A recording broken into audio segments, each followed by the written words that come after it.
असं म्हणणं आहे की मोठी डील सुरेश दसांनी केली, त्यासाठी मोठे पुरावे बाहेर काढले आणि मोठी डील सक्सेस झाल्यानंतर सुरेश दसांनी माघार घेतली. नाही, डीलबद्दल नाही वाटत मला. जे आहे ते आहे. डीलबद्दल मला नाही वाटत. ते राजकारणाची त्यांची ते एकमेकाला खेचाखेची जी भाषा असते ते असू शकतं, पण डीलबद्दल नाही वाटत. पण गेलं हे चूक. आता सुरेश भेटायला आले तर तुम्हाला काय करू? भेटू. मी लय जीव लावला होता राव. मी हे बघा, मी सरळ दादा पोरग आहे. शपथ सांगतो तुम्हाला, मला आडे टाकता येत नाही, मला वाकडं तिकडं चालता येत नाही. हा खेड्यातलं पाड्यातलं पोरगा असल्यामुळे, इमानदार असल्यामुळे कचाकच बोलतो, एवढा एक मायनस पॉईंट असू शकतो माझा. मी ते नाकारत बी नाही. पण मग चीड सण नाही म्हणतात. तुम्हाला एखाद्या आपल्या आई बहिणीला काय बोलल्यावर वाटलं झालं, तुम्हाला बी नाही बरं दम निघणार. म्हणून दादा सुरेश दसांना भेटणार नाही. नाही नाही, काय करू? मी म्हणतो तर मी लय जीव लावला म्हणतो तर, आणि माझ्या समाजानं पण लावलं. त्याच्याकडे जाणं काय काय होतं ते एवढं काय कोमत नव्हतं ते.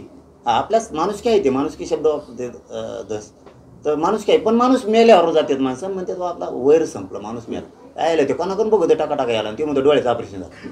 कोणाकडून एकामेकाला बघत आहेत, आणि ऑपरेशन कसं काय झालं कुठून? आणि माझं काय म्हणणं आहे, जे कोण करणार आहे मला नाही माहीत. आता ते उभा राहिल्यावर कळत ही माहिती, आणि आपल्याकडे पक्कीच माहिती असते. मी मुगम शेंगा आणत नाही कुंगड. हां, नाही बाबा, आता सांगितलं मग आपाच का होईना सगळा. थांबा थोडं, तुम्ही तुम्हाला सांगा, पण थोडं थांबा ना, कारण ते काही होणार नाही. ते बी लढले तरी माझ्याविषयी त्यांच्याविषयी माझं काही म्हणणं नाही, आणि तेही मला काही म्हणत नाहीत.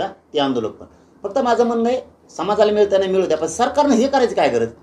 गुप्त भेट उघडी झाली ना, 20-22 जण जाऊन भेटले, आणि मग त्याने मलाच सांगितलं आंदोलनाला बसणार आहेत, खूप ताकदीनं आंदोलन करणार आहेत, 2 मंत्री साथ देणार आहेत आंदोलनाला. आणि मग 12-13 दिवस बसल्याच्या नंतर, पण 12-13 दिवस पाणी प्यायचा, जेवायचं बी नाही. हां, पॅन्टीत म्हटलं तरी चालत. असं आहे. आणि मग तेच मंत्र्यांकडं, मुख्यमंत्र्यांकडे बैठक घेऊन देणार असं ठरलं म्हणलंय ते. यायला म्हणलं अवघडच आंदोलन हवं तुमचं. मी काय म्हणलं नाही, आणि आपला विरोध नाही. असं म्हणणं आहे की मोठी डील सुरेश दसांनी केली, त्यासाठी मोठे पुरावे बाहेर काढले आणि मोठी डील सक्सेस झाल्यानंतर सुरेश दसांनी माघार घेतली.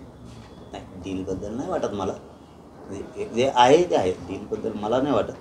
ते राजकारणाची त्यांची ते एकमेकाला खेचाखेची जी भाषा असते ते असू शकतं, पण डीलबद्दल नाही वाटत. पण गेलं हे चूक. आता सुरेश भेटायला आले तर तुम्हाला काय करू? भेटू. मी लय जीव लावला होता राव. मी हे बघा, मी सरळ दादा पोरग आहे. शपथ सांगतो तुम्हाला, मला आडे टाकता येत नाही, मला वाकडं तिकडं चालता येत नाही. हा, खेड्यातलं पाड्यातलं पोरगा असल्यामुळे, इमानदार असल्यामुळे कचाकच बोलतो, एवढा एक मायनस पॉईंट असू शकतो माझा. मी ते नाकारत बी नाही. पण मग चीड सण नाही म्हणतात. तुम्हाला एखाद्या आपल्या आई बहिणीला काय बोलल्यावर वाटलं झालं, तुम्हाला बी नाही बरं दम निघणार. म्हणून दादा सुरेश दसांना भेटणार नाही. नाही नाही, काय करू? मी म्हणतो तर मी लय जीव लावला म्हणतो तर, आणि माझ्या समाजानं पण लावलं. त्याच्याकडे जाणं काय काय होतं ते एवढं काय कोमत नव्हतं ते. हा, आपल्या माणूस काय ते माणुसकी शब्द दस तर माणूस काय, पण माणूस मेल्यावर जातात माणसं म्हणतात आपला वैर संपलं, माणूस मेला. यायला ते कोणाकडून बघत आहे टाका यायला, आणि ते म्हणतो डोळ्याचं ऑपरेशन झालं. कोणाकडून एकामेकाला बघत आहेत, आणि ऑपरेशन कसं काय झालं कुठून? आणि माझं काय म्हणणं आहे, जे कोण करणार आहे मला नाही माहीत. आता ते उभा राहिल्यावर कळत ही माहिती, आणि आपल्याकडे पक्कीच माहिती असते. मी मुगम शेंगा आणत नाही कुंगड. हां, नाही बाबा, आता सांगितलं मग आपाच का होईना सगळा. थांबा थोडं, तुम्ही तुम्हाला सांगा, पण थोडं थांबा ना, कारण ते काही होणार नाही. ते बी लढले तरी माझ्याविषयी त्यांच्याविषयी माझं काही म्हणणं नाही, आणि तेही मला काही म्हणत नाहीत. ते आंदोलक पण फक्त माझं म्हणणं आहे, समाजाला मिळताना मिळू द्या, पण सरकारनं हे करायचं काय गरज? गुप्त भेट उघडी झाली ना, 20-22 जण जाऊन भेटले, आणि मग त्याने मलाच सांगितलं आंदोलनाला बसणार आहेत, खूप ताकदीनं आंदोलन करणार आहेत, 2 मंत्री साथ देणार आहेत आंदोलनाला. आणि मग 12-13 दिवस बसल्याच्या नंतर, पण 12-13 दिवस पाणी प्यायचा, जेवायचं बी नाही. हां, पॅन्टीत म्हटलं तरी चालत. असं आहे. आणि मग तेच मंत्र्यांकडं, मुख्यमंत्र्यांकडे बैठक घेऊन देणार असं ठरलं म्हणलंय ते.